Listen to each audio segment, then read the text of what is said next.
Hey, I'm Nick DiMatteo, and welcome to video number 75 and audio season 4, episode 7 of Music is Not a Genre.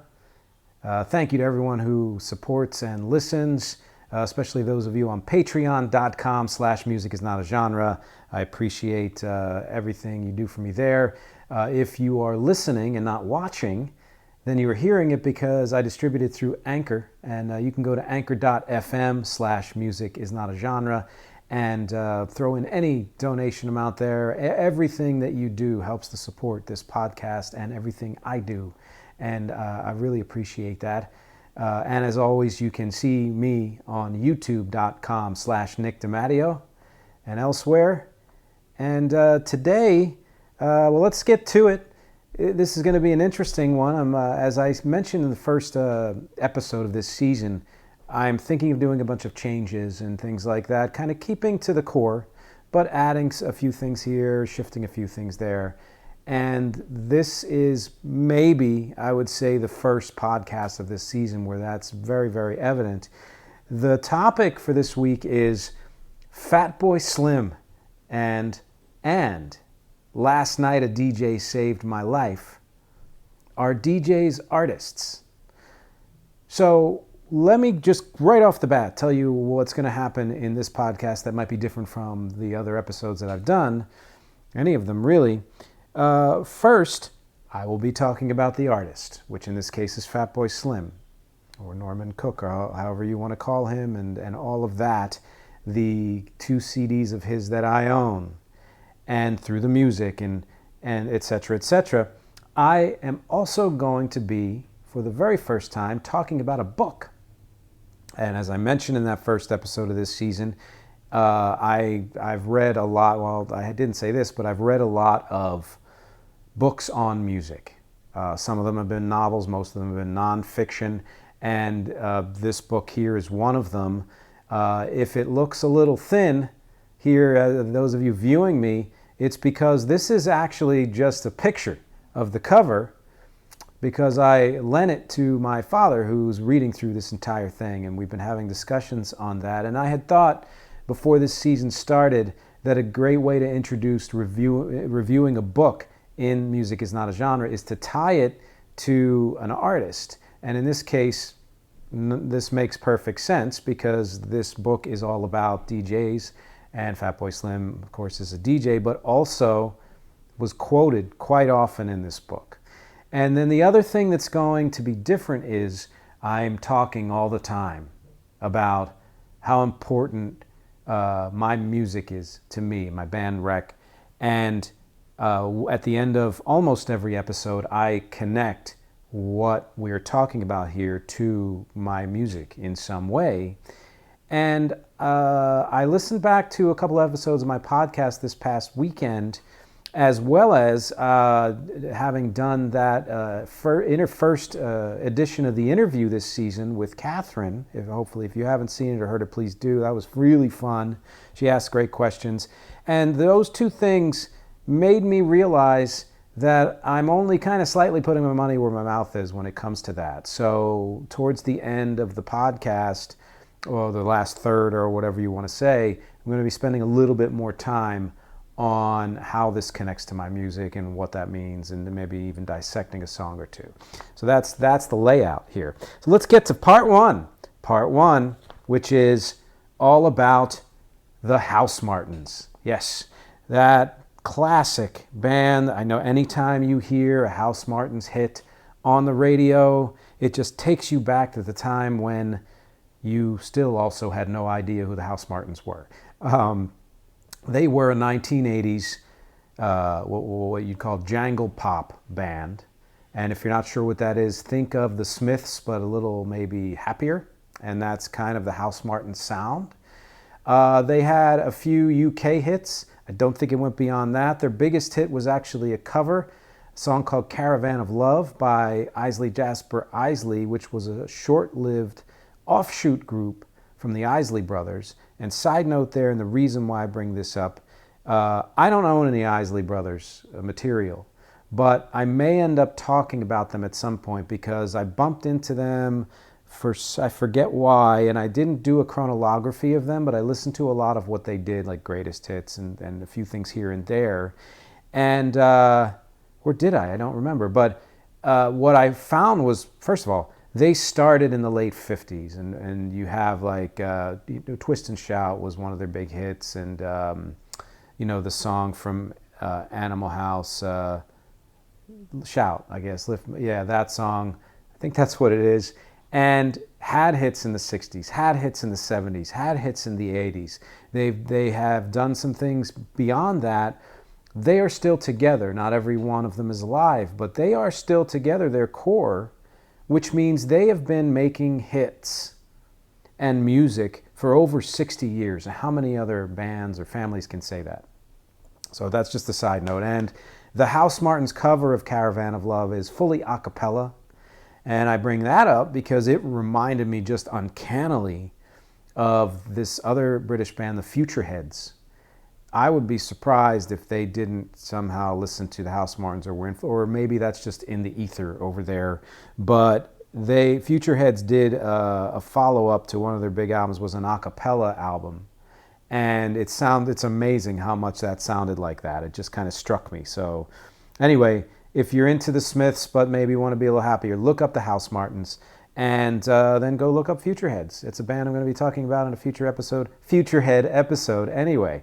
And why am I talking about the Housemartins? Well, because their bass player, I believe, was a guy named Norman Cook. Somebody else whose name you probably don't know, other than me mentioning it already in this podcast. And that's because, of course, 10 years after that, he changed his name, his stage name, to Fatboy Slim, and that's how we know him. So, Fatboy Slim, Norman Cook, was born in 1963. And like so many people who land on one kind of music, his history is many kinds of music. He was in punk bands. He was in the jangle pop band, the Housemartins, and was a bass player, was a drummer, and all of that. He did DJ throughout. I think he had been interested in DJing even from the 70s. And for that time, from what I gather, his name was DJ Quentox. Awesome for some reason, don't know why. And of course, did what he did with the other bands.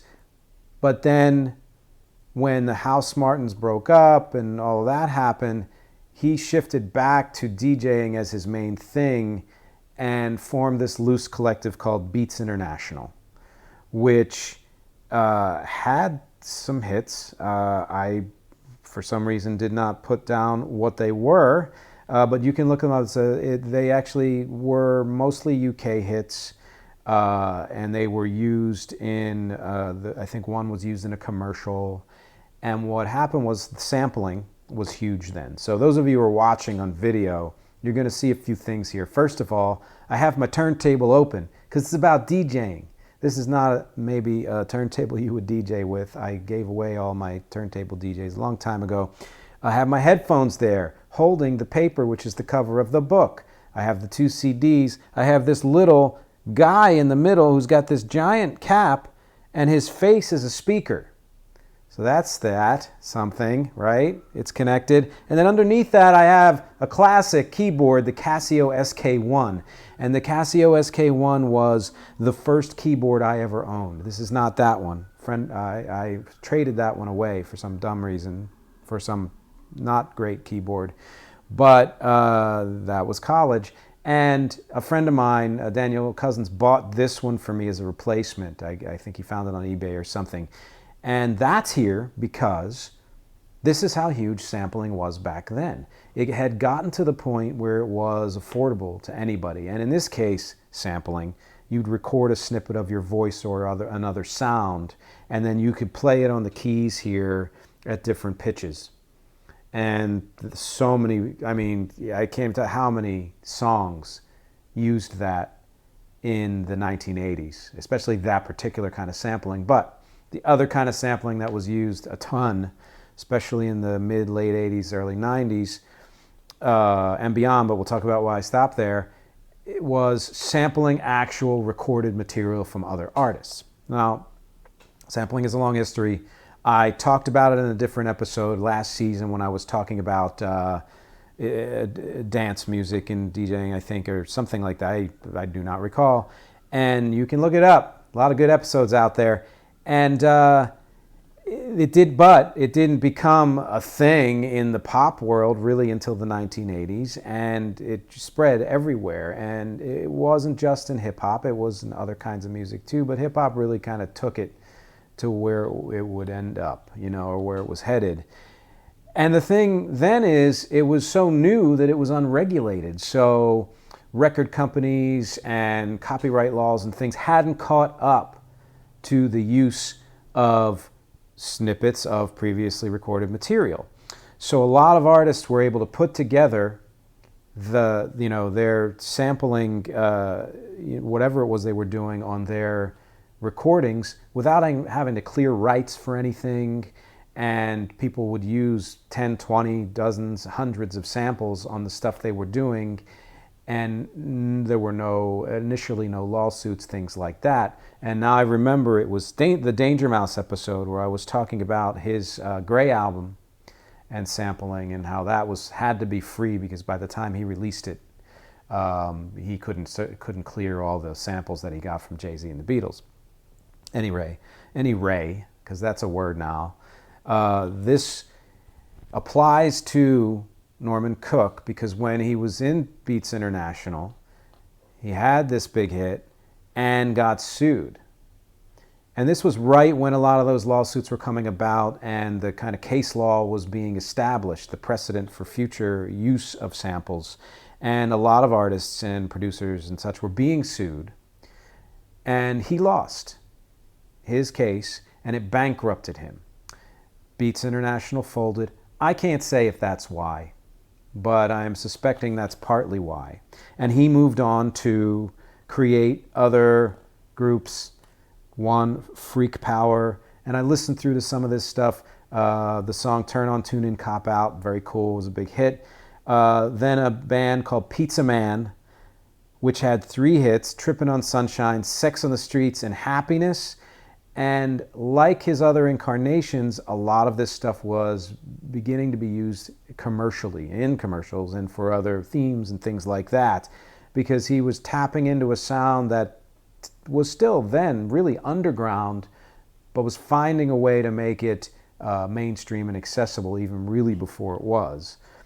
Then there was the band Mighty Dubcats, which he did back in the early mid-90s and returned to after that.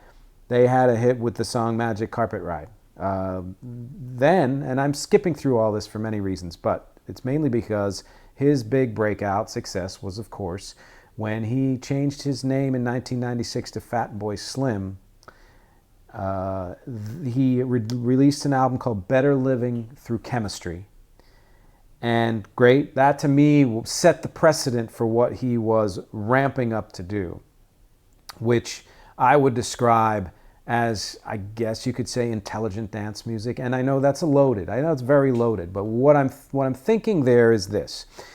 When you're in a club and you're experiencing the rush of dancing with dozens or hundreds of other people, and the DJ is propelling you along with music, you may or may not be intoxicated in some way, and all of that, it is a zone you're in. And in that zone, it's similar in a way to like say, stoners who listen to Pink Floyd or the Grateful Dead.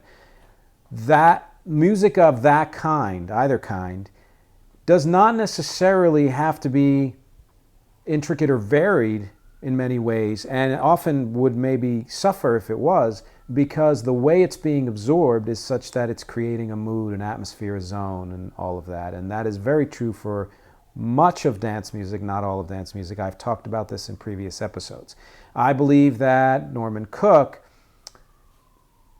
structured his songs like songs, created many movements within the songs, A, B, C sections and things like that, to where even though he had all of the classic elements of electronic dance music and even created some of those eventually classic elements, he didn't just rely on the repetitiveness and to me the necessary repetitiveness in some ways of that kind of music. He added more to it. And I can get into that a little bit more if I can find it in my notes and when I get to that point. But that to me is what he started establishing with Better Living Through Chemistry. And then of course, here, pointing like a terrible weatherman, You Come a Long Way Baby, 1998, was the album that broke him out internationally, became a superstar, one of the first superstar DJs, and the album that opened me up to him. And if you don't know it, it will be the best place to start, I think, still. The songs that really hit big there would be Right Here, Right Now, which I believe, looking back, is probably my favorite. I think it was then, maybe even, and it's partly because of how dramatic it is. There were things that Kanye did on his earlier albums in particular that had that same kind of buildup of drama and, again, you know, very distinct sections that wove together in this case into an amazing dance music, electronic dance music. Rockefeller Skank, check it out now, Funk Soul Brother. And then Praise You, which I think was the biggest hit off of that. And this brings up something I just talked about, which is sampling. Because he had, I think, gotten away from it a little bit, or at least was a little gun shy through the middle 90s. When he got back to this, there's samples everywhere. So A, you know that he was wealthy enough to clear the rights and be able to use them, but B, he established that sampling wasn't going anywhere, that it would become even bigger and bigger and bigger and bigger. And this song helped move that along in a huge, huge way. I looked it up, and I don't know if this is all the samples in the song. I remember when I was talking about Big Audio Dynamite, and I talked about the song Rush, and how I think there were a couple dozen samples in that, and that was back when samples were, you know, still a little bit wild. This one has quite a few, and the main one is the vocal from a song called Take Your Praise in 1975 by Camille Yarbrough. And then there's a song, the piano part is from a JBL Test album, which used to be something that happened, called Balance and Rehearsal. It's a song. And then there was actually that plinky guitar part was from a Mickey Mouse disco version of It's a Small World, which now I have to look up and listen to. Absolutely just have to. And then the part in the breakdown section was from the theme to the animated show Fat Albert. And you can hear all these very clearly in this song. Unlike some songs using samples, they weave it in a different way. He really made a point of, you know, making these stick out very differently from how Moby used samples. And I have a Moby album, and I'm going to talk about Moby in the future. And you'll see maybe a difference in attitude when I do. But that's why I chose Fatboy Slim first. I think, and this I want to bring this up for a couple reasons. One, because it connects to my music, but two, because it became a huge thing. He wasn't the first one to do it, but I believe he was the first one to popularize it.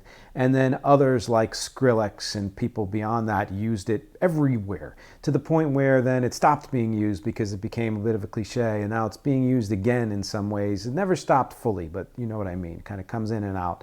And that is rolling the filter, opening up the filter, which DJs had been doing for a long, long time. This book I read, as a matter of fact, Last Night a DJ Saved My Life, talked about how many of those early DJs, when they started to want to manipulate the sound and not just play songs, would, when the mixers became capable of doing that, which was really in the 1970s, would roll off all of the treble so you could only hear the bass thumping. And then they may weave in another song on top of that, or they may not. Or they would just pop through the treble so you could feel it, you know, and the tension was rising, and then bring the bass back, and it drops, and you're just pounding there on the dance floor. Extremely effective. Catherine talks about it all the time. She was a fitness instructor, and how important those moments are in songs like this. And so that was done live all over the place. Fatboy Slim was one of the artists who did it on recording and made it into a production value that, to me, kicks ass. And it's when you hear, and I'll see if I can do it, when you hear, you know, it's going like this. this, and it opens up. That's, to me, I call that rolling the filter. I have always loved that, and I used that in a song of mine that is absolutely not a dance song, and that was the point, was to show that genres can cross over, that music is not a genre, and it's a song from my band Rex album Parts and Labor called If It Feels Alright. And I have the link down there below. It's the second song that I linked to, not the main one I'm talking about, but this is the point I'm making. If you listen through two verses, two choruses, then there's a solo. After the solo, everything drops down. And there is a kind of an audience participation part where a bunch of people are screaming the word all right, etc., etc. But it starts with the filter rolled all the way down, so you can only hear it as a muffled sound, and then it opens up until boom, the chorus drops and the rest of the song happens. And that was 1,000% influenced by Fatboy Slim and other people who use that filter roll. So there's that. Then the next album right here, pointing very inappropriately, Halfway Between the Gutter and the Stars, which I liked. And, You've Come a Long Way, Baby blew me away in a way that I don't know if any other album of his or anyone else's could. So that's hard to live up to. But he had a huge hit, Weapon of Choice, which had an amazing Christopher Walken video, which I believe won awards. And it was a solid, very, very, very solid album. A little more contemplative in some ways. He was starting to weave in A, some of his older influences, but B, places where he would go with his music, which is a little broader, a little deeper, and things like that. Now, for me, what happened was, I guess at the time I was looking for more of, You've Come a Long Way, Baby, and there was some of that in there, and wanted it to hit. And he was more expansive with the sound, which in hindsight is wonderful, and he continued to do that throughout his career. But I once did a podcast episode on what I called heart artists, which I described as the artists that no matter what they do, they're always with you and you're always with them.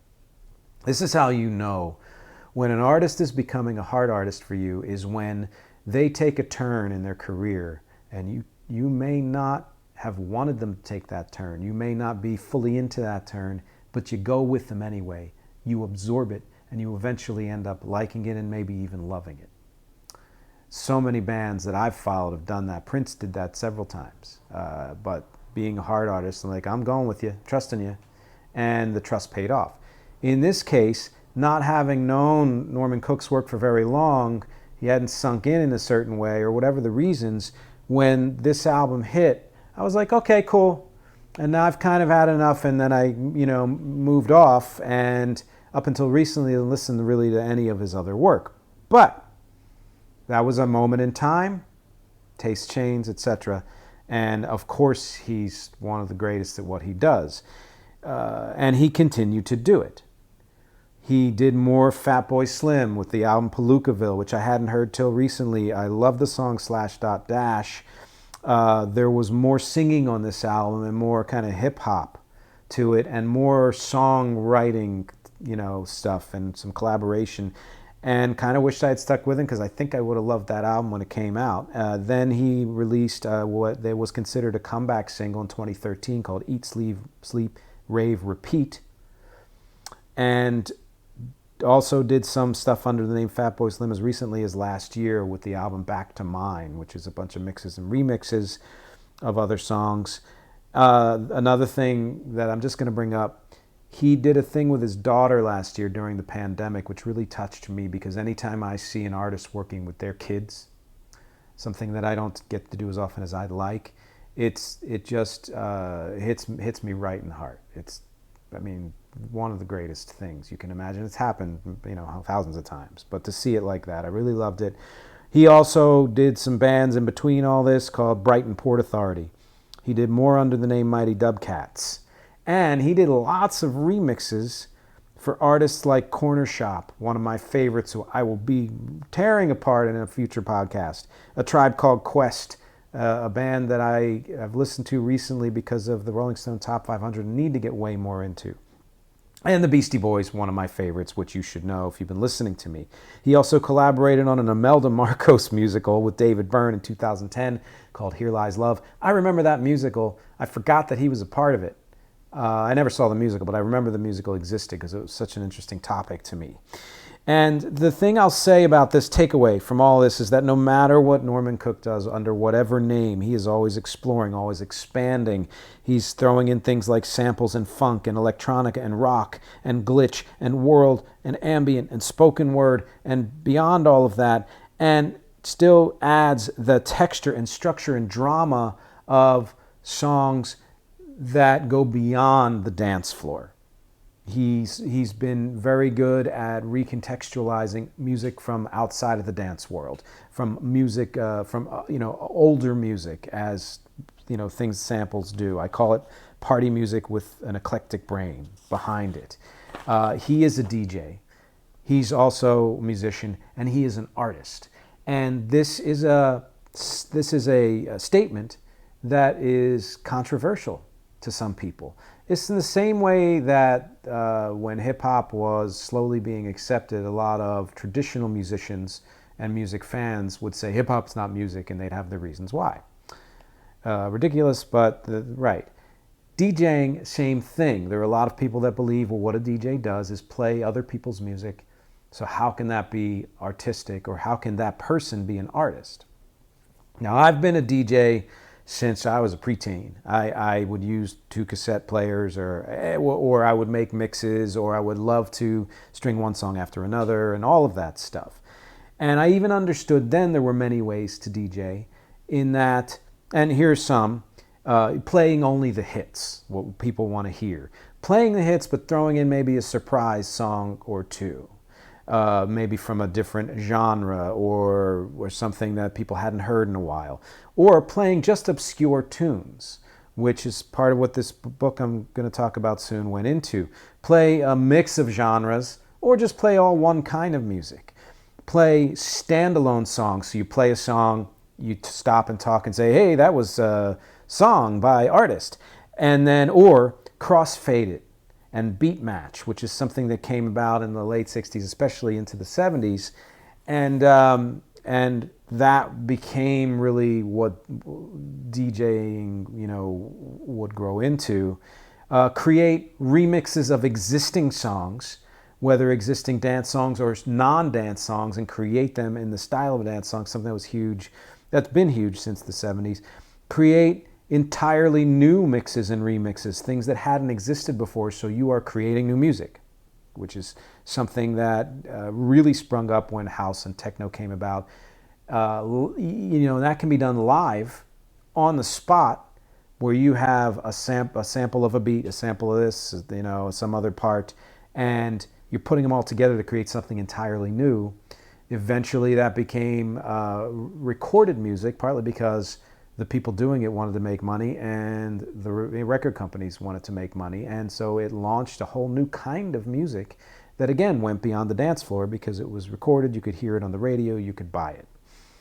The thing is, all of that, I knew a lot of that already, but it wasn't until I read this book, Last Night a DJ Saved My Life, by Bill Brewster and Frank Broughton, written or published in 1999, that I really understood all of this, that I really put it into context, and the rich history and development of DJing, and how important it is to music in general, and to the development of the art of music and production, and everything that's really come since the 1970s at least has been influenced by DJing.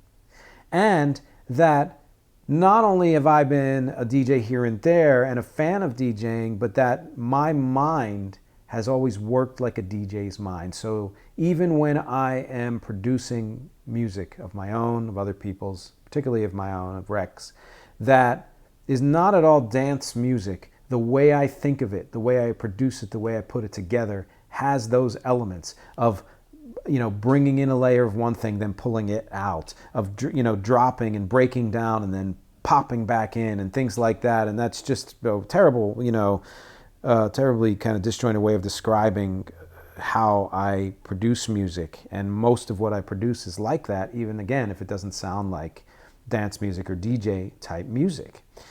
And, you know, not all artists, no, not all artists, not all DJs, I think, are artists.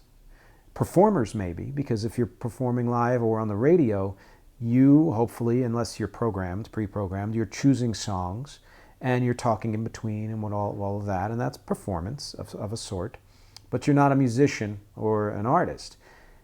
I think you become an artist when you start to make choices that shape what you're doing in a way that's different from the source material. And again, that could be many of the ways that I mentioned before, even if it's just playing, you know, song after song, but you're juxtaposing types of music or finding little sounds in one song of one kind of music that link with another song in a completely different kind of music. Let's say a keyboard part in a funk or dance song that mixes with this classic rock or prog rock song, which actually did happen a lot in the 70s. This book taught me that. I don't think there's any more comprehensive book on DJing out there than this one. And it was recently revised, as recently as far as I know as 2016, because some of the references go that far. Which is great, and I don't know why there's not more information about this book online. The wiki page is sparing. There used to be a website connected to it that is now defunct. A compilation album was released that I think you can find somewhere online, but it's not that easy to find, and it has some of the key, you know, songs through the history of DJing. I hope that somebody other than me, including me, shouts more about this book so that it is either revised again and brought back into the forefront, or that more information is put out about it online. Because I think that it sheds so much light on so many things that even my dad, who's, you know, of course, quite a bit older, it goes so far back in history that you will find a connection to some kind of music you like in there, because it goes through almost every kind of popular music.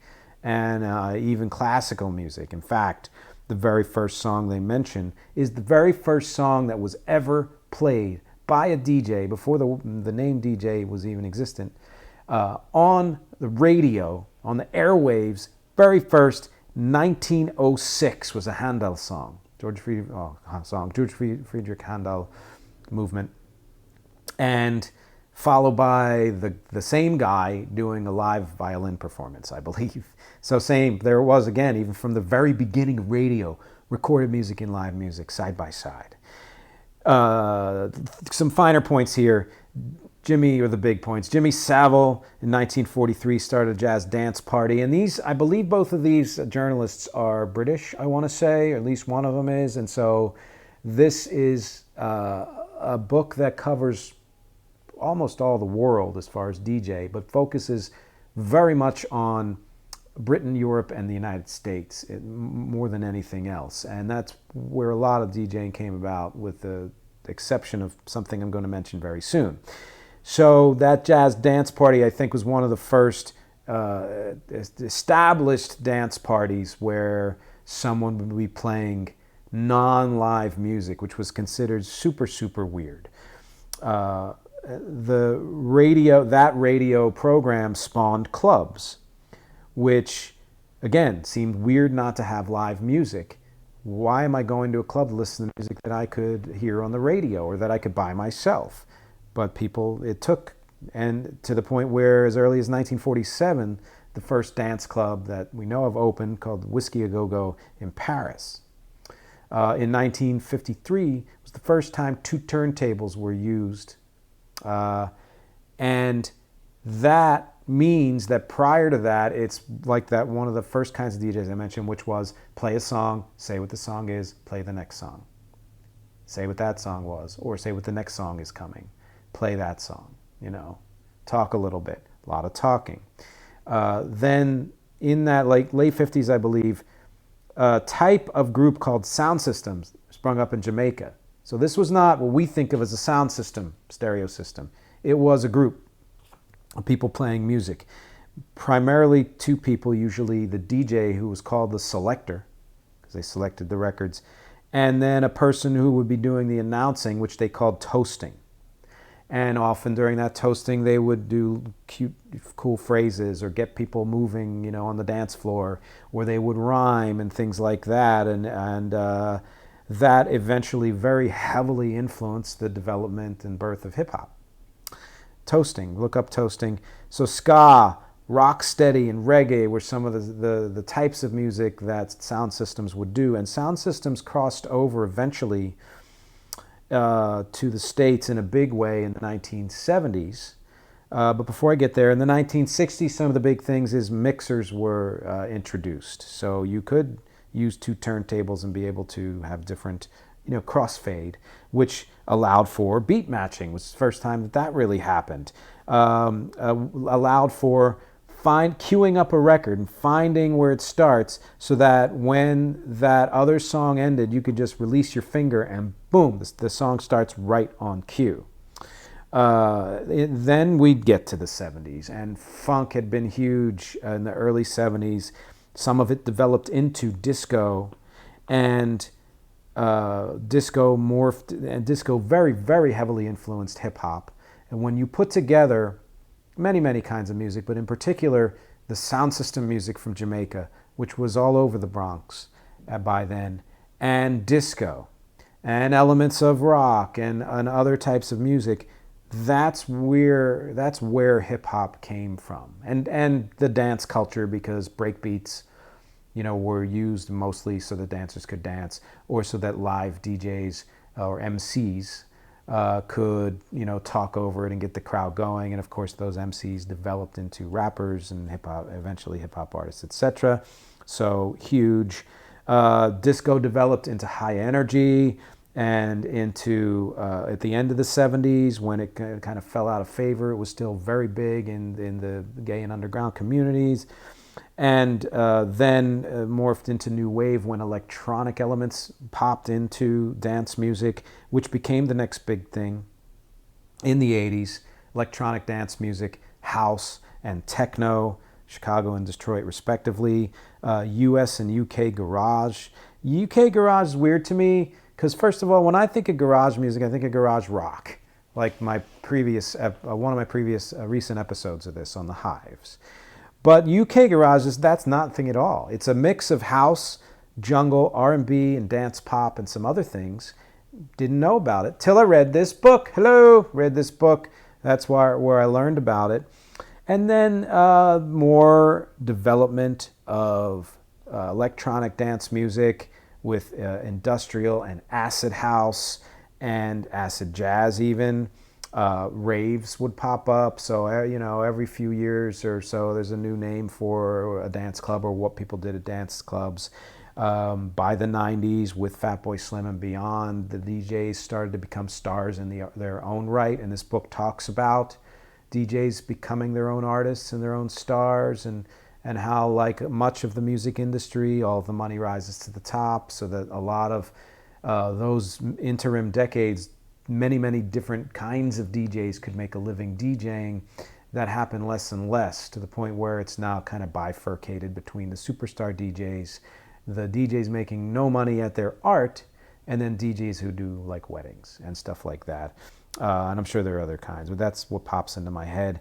And quick note, also talked a lot about mini movements and scenes and sub-scenes from other parts of the world, like Northern Soul in the north of England, which its whole purpose was to take obscure soul records, mostly from the States, and spin them, and the more obscure, the better. If you found one that someone else didn't find, you were considered a pretty popular DJ there.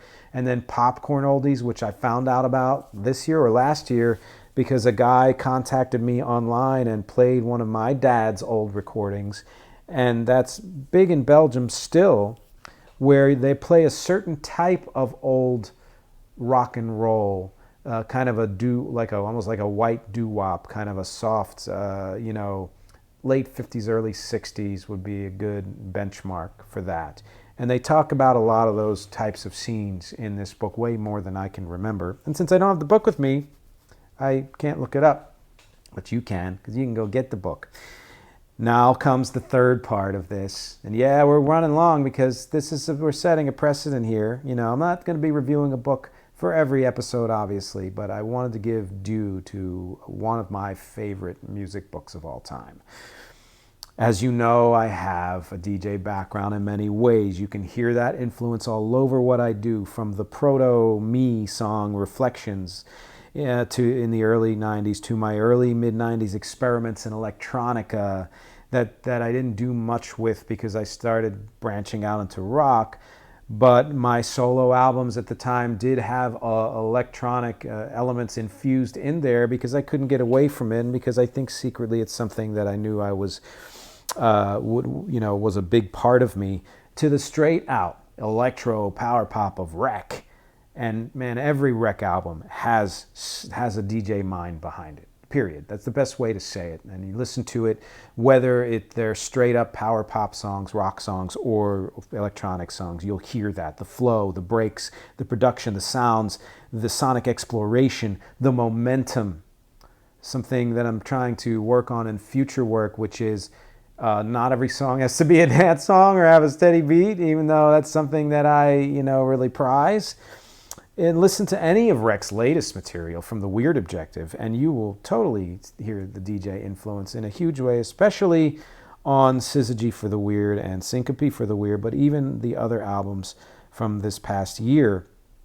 And the song I'm talking about today, which is a song from Syncopy for the Weird called The Power of Repetition Everlasting. I've mentioned it before as a touchstone for some of the other artists that I've talked about, and the reason why I'm bringing it up now is because, yes, it is a hip-hop song, but it's kind of a glitch hip-hop song. It is a song that uses the idea of repetition, as in its title, both for its lyrics and for the music, but messes with it in certain ways, the way I think Fatboy Slim did and other artists like him, in that it's not just this rote repetition of the same thing. I make a point twice in the song to take the beat I'm using and change in those little, the midpoint and the very end, change the tempo over and over and still somehow make it weave together under the same kind of umbrella tempo of the song. And that's to say that there's all different kinds of repetition. It's to say that you can break the mold of something but still keep momentum going. And, expectations, dashed expectations or what have you, can make for an even more exciting listening experience and honestly an even more exciting life if you do it right. And that there are samples used in The Power of Repetition the way Fatboy Slim did, with one difference, which is that I created all the samples. I use a sample of, well, not really fully created. I was on the subway and recorded a guy playing a ukulele, and he must have been a little not all there, and he was playing the same riff over and over, which was just 2 notes and then 2 other notes, and that's it, back and forth for minutes on end. So I recorded it and mixed it into this song. I was working on somebody else's song, and I accidentally sped up a part of it, a piano piece part of it, and I loved how it sounded. So I took that little clip of it and popped it into my song. And then I made some accidental vocal sounds on one of the wild tracks I do. I always do a wild recorded track. And I liked some of that, and I wove that in. And so those are just some of the samples that I used and the repetitive elements that I used throughout this song, The Power of Repetition Everlasting. And I think that's the best way of describing how it ties in.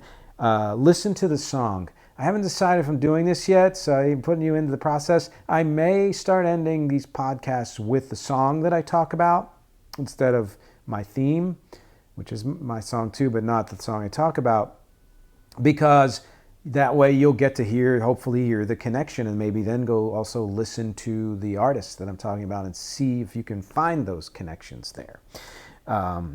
Do you know Fatboy Slim? Do you remember when he was big? Did you know him even beyond that? Did you know Norman Cook before and or after Fatboy Slim? Are you a fan of DJ style music, which can mean a lot, but in this case, these days, electronic dance music of some sort, or anything like that? Have you heard of this book, Last Night a DJ Saved My Life? Or do you know the song that it's named after by In Deep? You should. It's an awesome frickin' song. And if not, does this make you want to go out and get the book and read it? Because if you're into this kind of music, or if you're into the birth of jazz dance halls, if you're into the birth of, psychedelic happenings and things like that, just so well beyond dance music, this is a great book. I want to know your opinions. I want to know if you like my setup here, the people watching. And if you can't see it, do you desperately want to see it? And go over to youtube.com/Nick DiMatteo or patreon.com/musicisnotagenre and see it. I want to hear everything that you could possibly share with me, because as always, my objectives here are music, conversation, and connection. Thank you for your time, and I'll talk to you next week.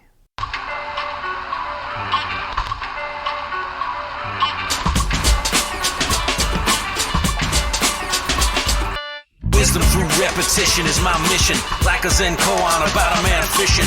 More time doing, less time wishing. Success through failures is my tradition. The power of repetition. The power of repetition. The power of repetition.